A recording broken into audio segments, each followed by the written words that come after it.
इसलिए आप इस शरीर को जब तक अपना काम न बन जाए तब तक स्वस्थ रखो।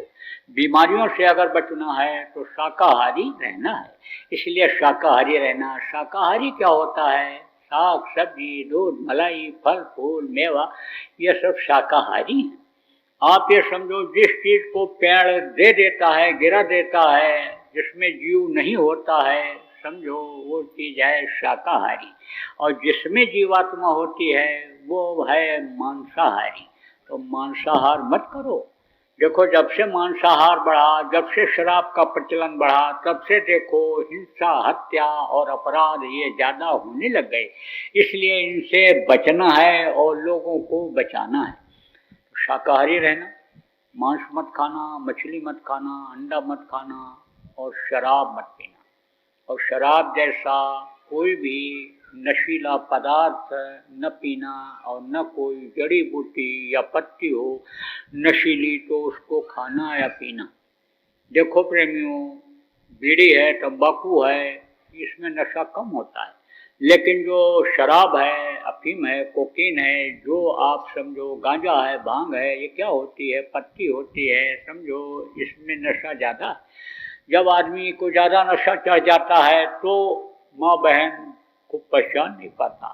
उसको तो धुनी सवार होती है। किसकी धुनी सवार होती है? जिस चीज़ की धुनी सवार हो गई। अगर बच्चा पैदा करने की इच्छा उसके अंदर जग गई तो अपनी लड़की का हाथ पकड़ लेता है, बुआ का हाथ पकड़ लेता है, चाची का हाथ पकड़ लेता है। ज्ञान उसका उस समय पर खत्म हो जाता है।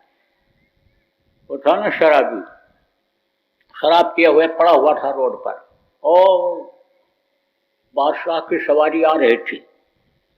तो जब बादशाह लोग चलते थे तब ऐलान होता था कि मुलाहिजा, बामुलाहिजा, होशियार, बादशाह सलामत की सवारी आ रही। तब सब लोग रास्ते से हट जाते थे। जैसे हॉर्न बजाते हैं उस समय पर, यानी ऐसे आज बजाते थे डुगडुगी कि लोग सुन लें, रास्ते से हट जाएं। तो जब आवाज़ सुना तो इसे देखा, और देख करके इसे लुढ़क गया। सुना, कान में तो पड़ा, हट जाओ रास्ते से, रास्ता साफ करो, बादशाह सलामत आ रहे। तो गिर गया, ऐसे पड़ा हुआ था।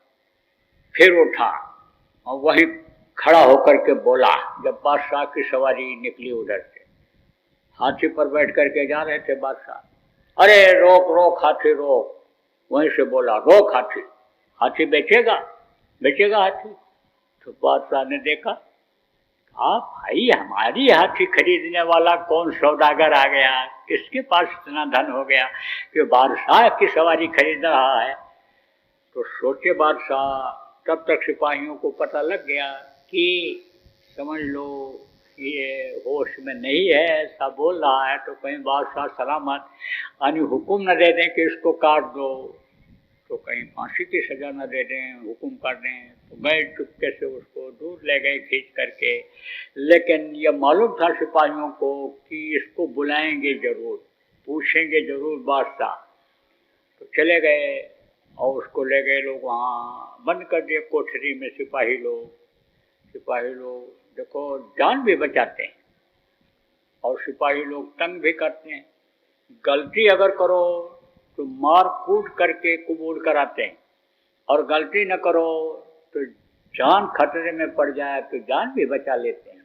दोनों धर्म का ये पालन करते हैं। जैसे जो आप सत्संगी हो, ये समझो कि ये जो देवी देवता हैं ये मदद भी करते हैं, और जब ये खुश नहीं होते हैं, नाराज होते हैं, तो ये संहार भी कर देते हैं। देखो ओगड़दानी कहा गया शिव को, ये जब दान देते हैं तो ये जो चीज़ खुश हो जाएंगे वो चीज़ दे देंगे। शिव के पुजारी जो हैं उनको वो चीज़ मिलती है, लेकिन दुनिया की ही चीज़ मिलती है। अब दुनिया तो एक दिन छोड़ करके सबको जाना होता है, दुनिया की कोई चीज़ ऊपर काम नहीं आती है। इसलिए जो सत्संगी प्रेमी हैं वो दुनिया की चीज़ों को नहीं चाहते।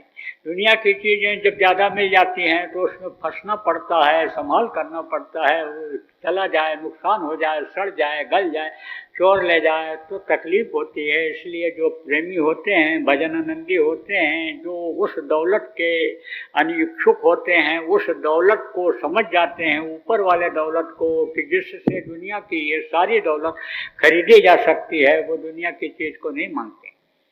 काल भगवान जिनको कहा गया, काल का काम क्या होता है? काल का काम संहार खत्म करने का होता है। लेकिन यही जब खुश होते हैं, पिता के आदेश का पालन, पुरुष के आदेश का पालन जब सत्संगी करते हैं, सदगुरु के आदेश का पालन जब सत्संगी करते हैं, तो ये अन्य समझो गुरु की तरह से दयाल भी हो जाते हैं।